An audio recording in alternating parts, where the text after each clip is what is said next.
Много добра битка. Как се стори на тебе битката от ринга? You made a really good fight. How do you feel the fight went from the inside?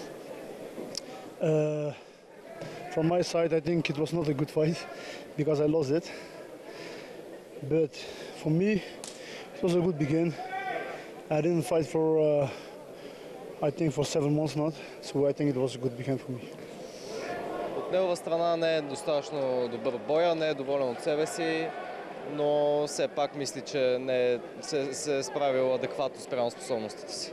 А първият рунд беше по-труден за тебе, но след това, реално и в третия рунд, показа наистина много добра игра.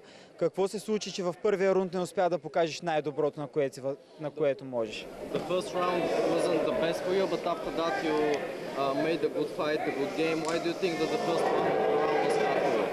For me, because not what I said, because I didn't fight for 7 months. I think in the first round I must to come and fight first. So that was my problem. But I don't think I lost that fight because I think it was an extra round. Because I gave him in the second round or in the third round, a left body kick. It was not in his balls. It was on his belly. So I think it was an 8 count.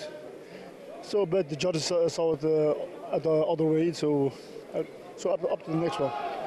Има проблем с това да се адаптира в началото, защото не се е състезал за 8 месеца, но въпреки това той не мисли, че е загубил поради някакви истински причини, а предимно защото неговия опонент е симулирал удара в слабините, което той гарантира, че не е така, било е чисто в корема, но съдиите са преценили да дадат боя за опонента му.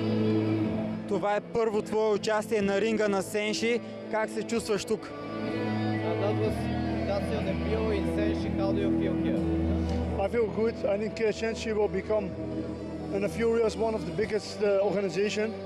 So I am happy to be here in Bulgaria. It was good. I feel very good here. Чувства се добре. Вярва, че до няколко години Senshi ще бъде, може би, най-голямата организация в тази лига в света. Така че се чувства много хубаво. Прекарал си я добре. Thank you so much. Good luck.